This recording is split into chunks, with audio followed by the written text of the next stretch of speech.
Welcome to episode 192 of the Sisters-in-Laws podcast.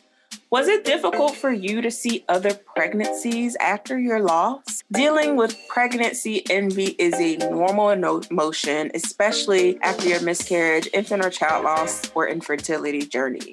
You're not a bad person, friend, or relative for feeling pangs of jealousy. Understanding the underlying thoughts that feed into jealous feelings may help you understand yourself better and even reduce these uncomfortable feelings. Today's guest did exactly that after experiencing the loss of twins at 20 weeks. Carmel Bien-Aime has an 18-year-old and 7-year-old who were both born prematurely. In 2016, she conceived twins naturally, and at the 5-month ultrasound to confirm the genders, the ultrasound technician stopped talking. This is when Marie knew something was wrong. The doctor comes in and says that she's already dilated and offered her a cerclage to prolong the pregnancy. In this episode, Marie takes us back to the time leading up to her untimely losses, how she had to make the decision to deliver her babies with no fluid, and waking up to empty to no babies due to hemorrhaging when she delivered her placenta. This episode is for you to listen to if you've ever experienced a loss. This episode is for you to listen to if you have had any jealousy when you've seen other pregnant people. Here is Carmel Bien-Aime. Welcome to the Surviving Pregnancy Loss series. I'm your host, Erica McAfee, and I'm excited to introduce today's guest, Marie. So share with us a little bit about yourself and what you do. Hi, my name is Marie Carmel, but please call me MC. I am from Montreal, Canada, so I'm currently up north from you guys. I am a public servant within the federal government, and I have 2 daughters. One is 18 and the other one is 7. So that's my story really quickly. Thank you. Well, take us back. Take us back on your journey to motherhood and share with us your loss story. Okay. It's always hard to talk about losing children. In my case, I lost twins. I lost twins during the pregnancy. I was 19 weeks and 6 days and a half sort of thing. So let's just say 20 weeks. So how it started was, first of all, it was an accident we didn't expect. How do you accidentally get pregnant? I don't know, but it was still an accident. So then I felt a little different. I felt like I was hungrier than usual. I was like, why am I so hungry? Because, when you're pregnant, you're hungry, but I was extra hungry. So when I went to see my doctor, she's like, okay, there's 2 sacks. I'm like, excuse me? Like 2? Like, what does that mean? She's like, you're having twins. I was like, what? But the thing is with twins run in my family, fraternal twins. That's usually what is hereditary. And it runs in my family, but I didn't think I was going to be the one, to get pregnant naturally with twins. There was no medication. There was nothing. It just happened. So she's like, one seems to be a girl and I don't know about the other one. So I'm like, okay, we'll wait later. I've always had an history of difficult pregnancies. With my first one, she's 18. I had her super young. I was in preterm labor at 32 weeks, but I was able to keep her until 37. My second one, Ali, she is 7 right now. And I gave birth to her at 29 weeks. So it was a bit of a surprise because, even though you have more than one pregnancy, not every pregnancy are the same. So with the first one, my water broke. So I never had contractions, right? The second one, I had contractions, but the water didn't break. So I was like, what is that? Is that contractions? What is it? So eventually I figured it was contractions. So I went to the hospital and they're like, okay, I think you're going to give birth, but we're not sure. I'm like, listen, I've been suffering for 24 hours. So I got to the hospital at 7:20. I gave birth at 7:40 a.m. So I almost gave birth in the car. Okay. It was a crazy moment. So that one was in the NICU for 49 days. She is right now hearing impaired because of the fact that she's a preemie. She doesn't have any other problems, but I mean, that's a consequence of being a premature. So she wears hearing aids. She has some kind of speech delay, but I still treat her like a normal kid. I'm not going to treat her any different because you have a slight disability. For me, you're my kid. I'm still going to punish you the same.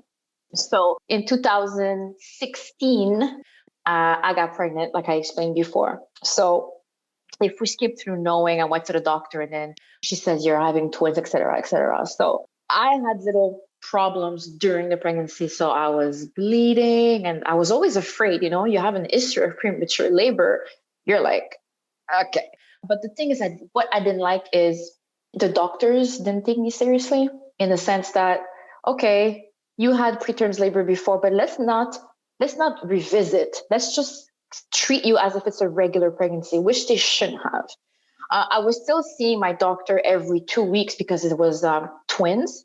But the day that I went for my 5 months ultrasound, which when we check, we confirm the sex of the baby, the height, everything, the technician stopped talking.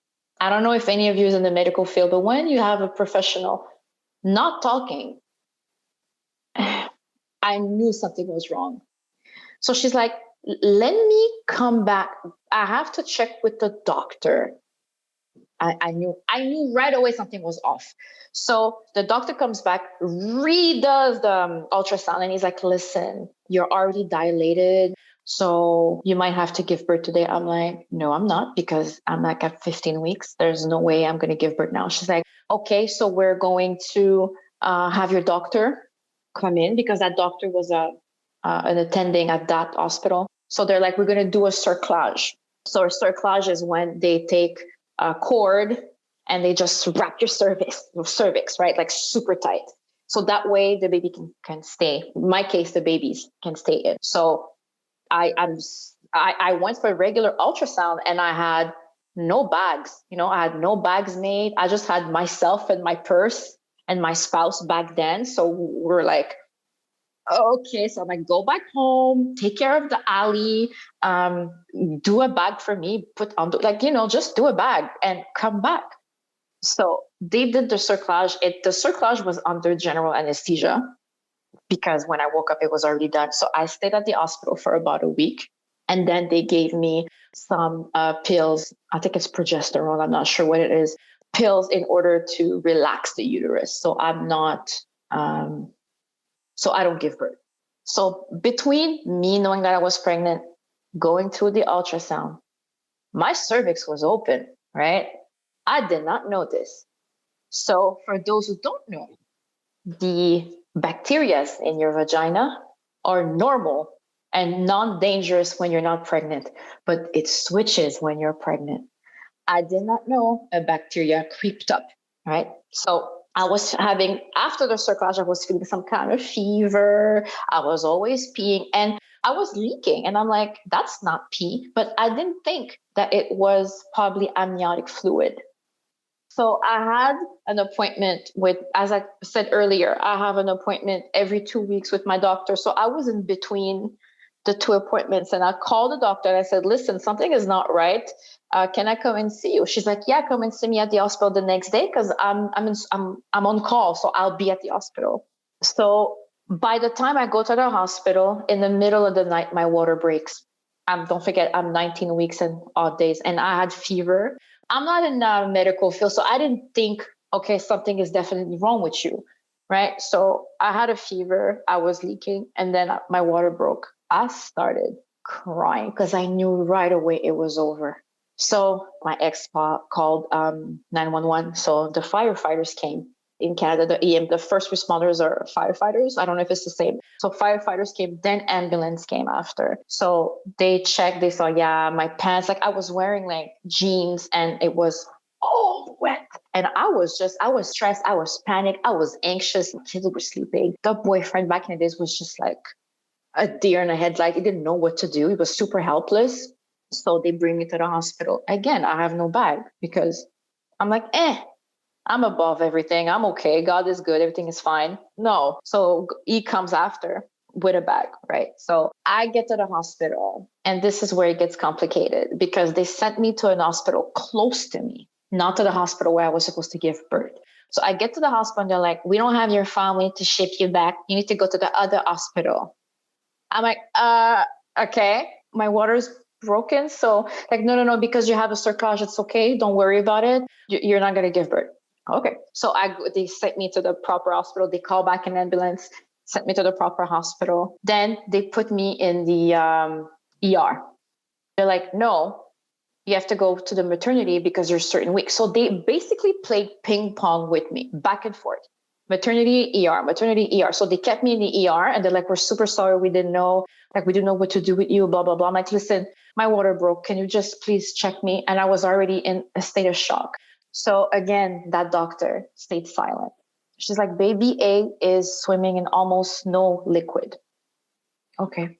She's like, baby B is okay. So, I mean, she's fine, but you're going to have to give birth. So they're like, we're going to ship you to maternity. So now they're ready. They ship me to maternity. That scene, don't forget, I was by myself. The boyfriend wasn't there. So they bring me to that fourth floor. I remember there was a huge amount of people. There was a huge team. Like, when you watch Grey's or any of those movies or shows, and you're like, there's so many doctors. Why are so many people? Because my case was special. They were switching shifts, but the people from the old shift, they stayed because they wanted to help. So there's two teams, I guess, a team for twin A, a team for twin B, but there was too many people. I started crying because I felt like I was going through my own funeral because the look that the medical team gave me, it was like, I feel sorry for you. I'm sad for you, but I didn't need it at that time. I just wanted some encouragement and some support. So finally, my doctor comes and sees me. She's like, listen, you're going to have to make a decision. We're going to remove the cerclage for sure. However, baby A, there's nothing we can do for baby A because the baby A has been without liquid for too long. So, but what do you want to do for baby B? And I'm like, so I have to make the choice. Do I keep my baby or do I let her go? Because it was two girls at the end. So I'm like, I'm going to wait for my spouse to come. So my spouse family comes. And then I asked one question to the doctor. Actually, I think I asked more than one, but the main question was, can we confirm if the baby's going to stay in until at least 24 weeks? She's like, no, we can confirm that. I'm like, okay, then, so you mean to tell me I have to mourn one baby and I might have to mourn a second baby a few weeks from now. I'm going to have to go through this again. She's like, that's your choice. And I said, me and my ex were like, no. So we decided to let go of the second one. At first, I was not really happy with that decision, but at the same time, I felt it was the right thing to do because I'm someone that truly follows my instinct. And if my instinct tells me to cross the street, I'll just do it. I don't ask any question. But at that moment, with everything that was happening, I was just, what am I supposed to do? Am I making the right decision? Is God's mad at me? Why am I losing my kids? I'm going through all sorts of things at the same time. So they removed the cerclage. And then it had that smell, that minced meat that's like expired for a few days. She's like, oh yeah, that means you had an infection. It's because as soon as they removed the cerclage, they smelled it. And I was like, oh, even I smelled it, right? So I gave birth to the first one. That didn't take long. I mean, 19, 20 weeks is not, so I gave birth to the first one. And then the second one was harder to push because she was way up there and she was okay. The infection had not reached her sac, but it had reached her first one. So they're like, we have to wait a little bit. So I'm like, can I hold the first one? So I'm holding the first baby. They're both born alive. So 20 to 40 minutes later, I'm not too sure how many minutes, because it was a bit, I was sort of like in the clouds. So I wasn't truly, watching the time. So the second one comes out, like everything is fine. And then I asked the doctors, can you make sure that they don't suffer? Because I know they're not going to stay alive. I mean, they're too small. He's like, no, we're going to give them something to make them comfortable. We're going to give them something to make them comfortable. Like, okay. So I'm holding both of them and they confirm, yeah, you have an infection, but we just need to do a biopsy or whatever else they got to do to make sure what it is. But right now at this moment was making sure the placentas came out.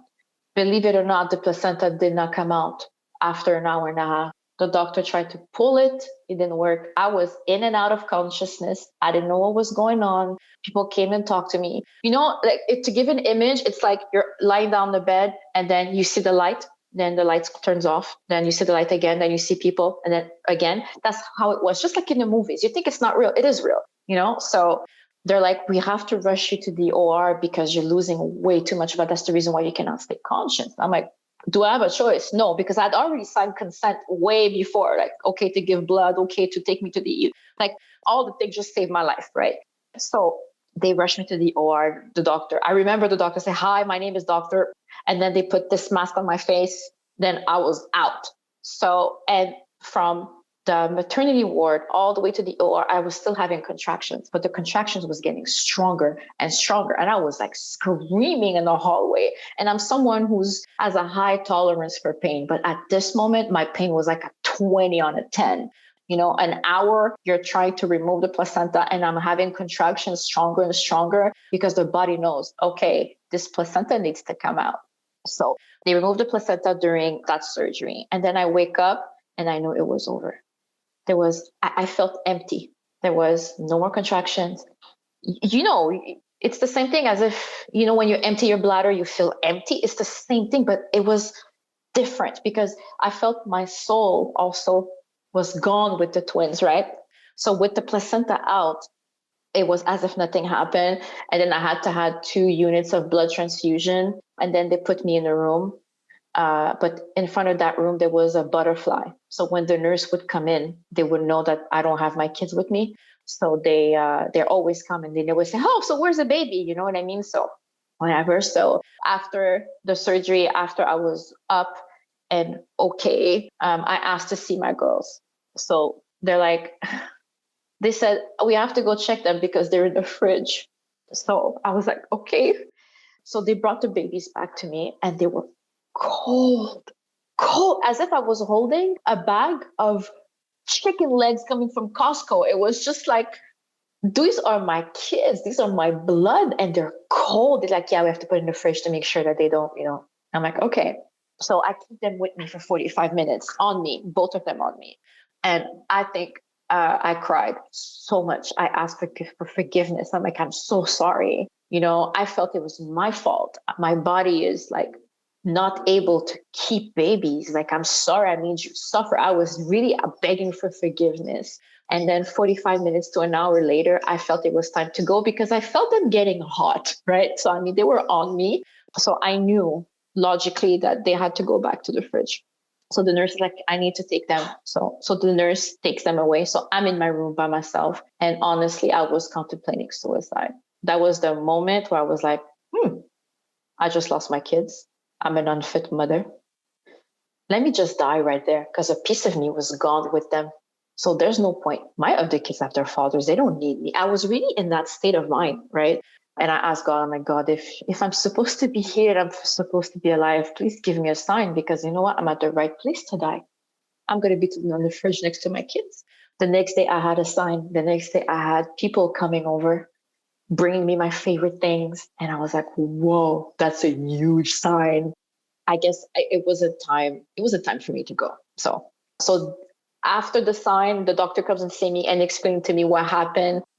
What I explained at the beginning was the thing with the bacteria. So a bacteria creeped up. So they said I had an infection of the amniotic fluid. So it was just a question of time for the second one to have that infection. And they told me I made a right decision not to keep the second one because the same thing would have happened. It was just because they didn't know at first. If they would have known at first that there was an infection of the liquid, the amniotic fluid, I mean, this is what they swim in, for sure they would have said, you know what, you can't keep them. So I made the right decision. After I left the hospital, I was in a huge depression. Like, when someone says, I've hit the bottom of the barrel, I understand that now because I've literally hit the bottom of the barrel. All I was seeing was black.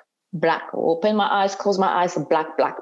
It was darkness. I was in total darkness. So for 6 months, I laid in my bed, not moving. I wasn't eating. I wasn't moving. I was barely washing myself. I didn't care. Didn't brush my teeth. Nothing. At one point, the kids wouldn't even come in. They wouldn't even come and see me in the room.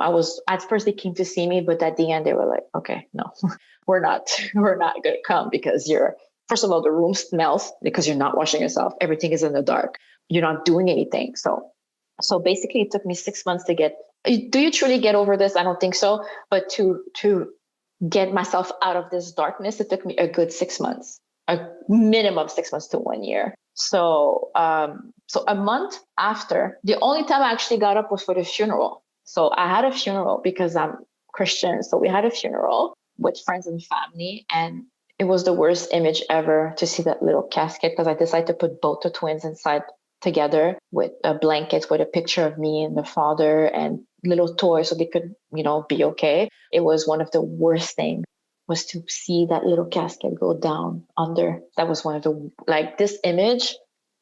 Wow. It's on my brain forever. I cannot even erase it. So that's my story in a nutshell. Wow. So take us on how you really navigated the next parts of that journey, after, you came home, you had the funeral, how did you really get out of that depressive state that you were in? It was actually some of my friends on Facebook, because some of the girls that are my friends, they went through this. One from the United States, because I'm in Montreal, but I have friends all over the world. But I'm this particular one, I think she lives in Utah or Idaho. I don't remember where. So she sent me a journal. She said, write everything in there. Write don't hold back. Just write everything that's on your mind. And that helped, because when you hold so much toxic inside of you, it has to come out, because eventually it's going to explode, and then the damage is going to be too great to even try to pick up the pieces. So I was writing down what I was feeling. There was also this group in Quebec, in Montreal. It was like I'm trying to translate it, but it's not easy. It's like parents that are orphan, but you know what I mean? Like it's like not twist of the tongue, but it's kind of a word that they're playing. They're playing with words. So in a nutshell, it was like parents of angel babies. Okay. So I went in that group, and we just start talking, and I was like, whoa, I'm not alone in this. Because when you're in that situation, nobody around you understands. Nobody knows what to say. I've had people not talk to me for months because they did not know what to say. Because it's easy to say, I'm sorry you lost a family member. But it's not easy to say, I'm sorry you lost your pregnancy, you lost your twins, you have no memories. All you have is images of what could have happened. So you have nothing to hold on to. But when it's an adult, your mom, your father, your brother, whoever in your life, you have memories to hold on to, because they had a life, right? So they don't know what to say. It's a super taboo subject. So I went in that group, and I'm speaking to some of them now. We were basically talking almost every day, just to be able to share and say, hey, I'm feeling this way. And the person answers, I'm feeling the same way. It felt so good to hear that, because if you tell another person, oh, I'm feeling this way, and they're like, sorry, I don't know what to say. They never talk to you. They avoid contacting you. No text, no phone calls, nothing. Even my own mother did not understand. She comes from the Caribbean. So her culture is very different. So after the funeral, she literally told me, and I kid you not, she said, now that you buried your kids, stop crying, read a book. I was like, in shock.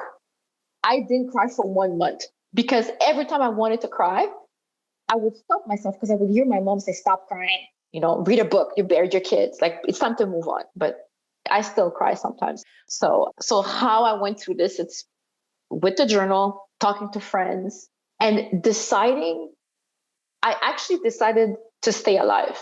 And I'm like, and that takes a lot of guts, a lot of willpower to do that, because I could have easily just slowly killed myself. Not suicide per se, but not eating or doing little things just to let yourself go. That could have been another way, not to take care of yourself, or doing it on purpose to get hit by a car. Like, all these thoughts came up in my mind, no joke, right? So after writing the journal, after talking to some people, after I actually also went to therapy. I specifically chose a psychologist that knows about grieving. because not every psychologist knows about that. They all have their specialty. And I made sure this one understood debt.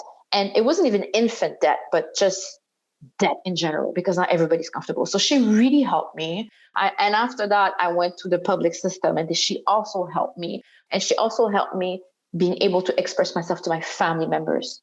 Like my daughter, Ali, was like 4 or 5 back then, 4 years old. So she didn't really understand, because she's like, oh, you have a baby in your belly. Now you don't. Like, I don't get it. Right. My older daughter, she understood, and I decided to stay alive. I decided to say, you know what? I'm not going to kill myself. I'm not going to die. My kids will not die in vain. Yes, a part of me is gone with them, and they will forever be gone, but I know they'll forever be with me. And I decided to always talk about it. I decided to, like, you know what? I'm going to bring awareness, because if I'm going through this, someone else is going to go through this. Maybe one of my kids, hopefully not, but anybody around me can go through this. And I said, maybe that's why I didn't die that day. Maybe that's why I'm still alive. Maybe I have to bring awareness. Maybe I have to become an advocate. And when you check on my Facebook, I write pregnancy loss advocate. I have no problem talking about it. I have no problem explaining to people, listen, because of some people have come and talked to me and say, what do I tell someone who just lost their baby? I said, this is what you got to do. Be yourself. Be honest. Tell them, listen, I'm here to support you. I don't know what to say. Don't say I understand what you're going through, because you don't. Unless you've gone through this, you cannot say that. And some people automatically say that because they're not comfortable with silence. When it's silence, nobody likes that, right? So they have to fill it with words. So saying, I don't know what you're going through. I'm here for you. If there's anything within my limits that I can do, and it's important within my limits, because the person can ask you something very weird and you'll be like, I can't do it. And you're like, well, yeah, but you offered to help me. So you have to sit within your limits, whether it's getting food or even bringing something or just sitting. Just sit with me. And if I cry, just lend me your shoulder so I can just cry. Anything that could be helpful. So I do believe that's the reason why I'm here. It's to bring awareness to people and to make sure that all the babies that were lost, whether it was early pregnancy, middle, the end, within the first year, it doesn't matter. A loss is a loss. This is what I tell people. I lost my twins at 19.6 and a half. It still counts. They were born alive. I had give them names. I buried them. That cost me money. So you know what I mean? So this is what I did. It's really deciding to just stay alive and work for it. So I had a goal by saying I'm staying alive. I start eating better. I start eating with the family. I start going out. I start washing myself. Those little things you take for granted, like taking a shower, brushing your teeth, things I wouldn't even do back then. I do it, and then I start enjoying it. And am I really over it? No, you never get over it. I've just learned to live with the pain side by side. The pain is not my enemy. Now, if I feel like crying because I'm looking at a pregnant woman, then I'll cry and I won't hold it in. So this is how I'm also coping with this. I mean, they passed almost 4 years ago, and this sometimes I still go through little phases, but because the only way out is through, right? So don't hide the pain. You don't feel good. You don't feel good. It's okay not to be okay. So just go with the pain. You feel like crying at that moment because you saw a pregnant woman, cry. So this is how it helps me every day to go through this horrible situation. So how do you honor your twins? We're taping this during October, which is Pregnancy and Infant Loss Awareness Month. So How do you honor your girls during this month or just during any other time of the year? I've been to the cemetery once after I buried them. I didn't want to go. Like, honestly, I'm going. I went once after and then I never did. But I speak to them every day. This is how I honor them. I don't do the physical thing, buying a cake and stuff like that. To each their own, they can do that. But I do it by talking to them every day. This is what mom is doing. I'm thinking of you. Sometimes I dream of them. So my way of going through it is that's all I do. I honor them by talking about them. I honor them even if it's October 15 or this, because they pass on December 29. So either it's October 15 or December 29. I honor them during that day. That's all I do. I don't complicate my life. I don't do anything physical. I just think of them a lot. And I pray for them as well. I pray for me and I pray for them. So this is how I honor them. Absolutely. So, how are you surviving pregnancy loss? How do you survive pregnancy loss? It's by talking about it when you feel like it, going on about your day. Not, I don't avoid talking about them. If the twins come up in a conversation, I'll talk about them, because some people will be like, oh, let's not talk about this subject. Like they skip it. Skipping it, it's like not even acknowledging that they were alive. I had to tell my father, because my father thought they were born dead. And I'm like, no, Dad, they were born alive. He was like, oh, wow. So I talk about them. You know, if I see someone going through something, I'm like, listen, I understand how you're feeling. I've lost twins like a few years ago. If you need to talk, I'm there. So I'm always here for people who wants to talk about it, because sometimes people don't have anyone to speak to.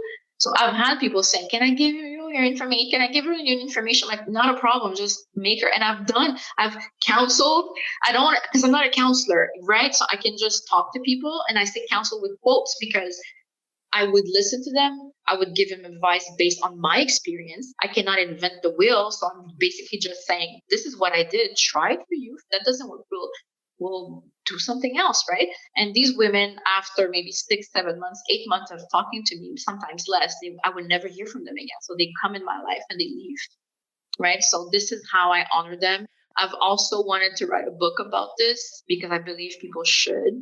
This is something that's still on my mind. And I also want to do like a foundation, because just to bring more awareness, because it's such a taboo subject, and more women are going through this. Many women are going through this in silence, and it shouldn't be. It's as important as losing any other member of your family. And I feel, as a woman, I mean, we're not made, yes, we're created to procreate. I get it. But if you want a child and you're having problems having a child, shouldn't you have the support, not just the scientific support, but also moral and emotional support? This is what I want to give to people. I've talked about this for a long time, but I've never done it because I don't even know how to start a foundation. But I do want to start that. I want to start that just to, like in Quebec, there's one organization that talks about it. One. That's not a lot. Quebec has how many people? Just, I don't know about the rest of the country, but just in Quebec alone, there's one organization that talks about pregnancy loss. Why? But when there's any, like, I can name Cancer Society, it's all over. You know, I don't want to compare cancer with losing a child, but I'm just saying there's many foundations for cancer. There's many foundations for any other thing, but losing a child, it's not a subject they really want to talk about. And it should, because we're North America, we don't know what we eat, we're in a stressful environment. Any of those little things could be a reason why we lose our babies, pregnancies, or whatever. So I believe what I want is to make sure that this subject is no longer a taboo subject. We can talk about it anytime, whether it's at work, whether it's at home during a family dinner. It has to be something that people can talk about as easily as talking about politics. Because people can talk about politics all the time, right? Why can't we talk about pregnancy loss? Isn't it part of life? So I believe this is what I want to do. And that's why I always talk about it. I post about pregnancy loss. I post about my twins. I post about, sometimes I do statistics, not all the time, but I try to do that as well. I just don't let it go taboo. And I also advise people of my limits. This is also how I go through it. If someone makes a pregnancy joke, I will delete you. I will no longer speak to you, because I've advised many times, and I'm not a parent. I don't have to repeat myself. So this is the reason why my daughter, Alisa, when they tell a bad joke about pregnancy, I tell them, listen, that was very insensitive, because I lost twins. So that's why we have to educate. We have to bring awareness. And this is what I want to do, bring awareness and educate people. But at certain points, sometimes I have no tolerance for ignorance. So if after I tell you, don't do that, and then you do it, I'm not going to advise you twice, because I will always be sensitive to that subject, and I will always be sensitive to whoever's going through this. You know what I mean? It's like a little club you don't want to be part of. And then you're part of that club, right? So I don't know. I don't like when I hear when women go through this. I don't like it, because it really brings me sadness, because it takes me back to how I felt. You know what I mean? Like I'm not over, like I said earlier, I'm not over losing my twins, because you never get over that. And even if I get pregnant again, a new pregnancy is not going to make me forget about my twins. I will still honor them. You know what I mean? By talking to them, by thinking about them, for them, not praying with them, but praying for them. I do that. This is on a daily basis. Always, always. I'm like, I just want to make sure you're okay wherever you are. I really loved you. You know, like it's as if I'm begging for forgiveness to my twins that passed, because I for a long time I felt super guilty. I felt it was my fault that I lost them, but I learned after a few years that it wasn't my fault. It wasn't. It happened, but it still shakes you a little bit, because you feel, okay, me as a woman, I have a uterus and I can't even carry my baby to term. But stress and everything else. But that case, for my case, it wasn't it. It was just an infection. But not many people know about these infections. Maybe many people don't know that could be one of the reasons why your child or your baby, your fetus, has passed.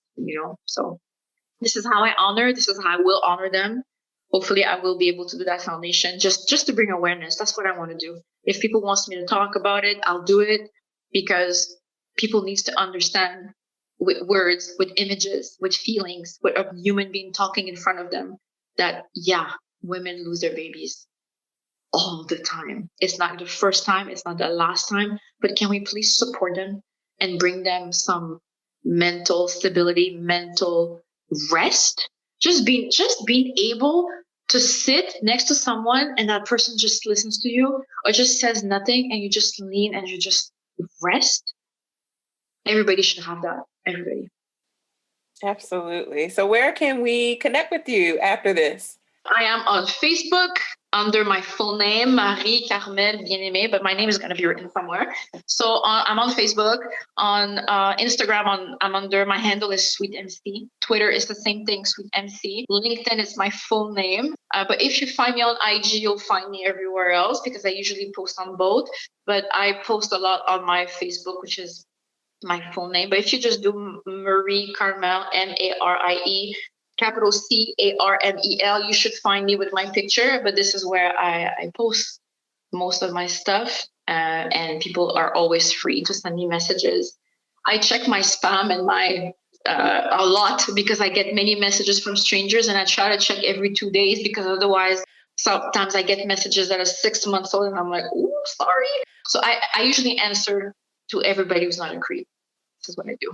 I'm available for everyone if they want to talk. French, English, mostly if someone is from the Caribbean. Like my origin is from Haiti, so I know how Asian people are. It's very different from the typical person of color from the States or from Canada. It's different. The mentality is different. So I get it, because I've lived in all of it. So I can also help someone from the Caribbean who has lost and they want to talk, if they have no support, obviously. Awesome. Well, I'm excited for you to start that foundation, because I know it'll be a blessing to. I have to. Now that it's out there, I have it's not the first time, right? So I have to be held accountable. I just said that on a recording. So I need to start. Yeah, I want to start it.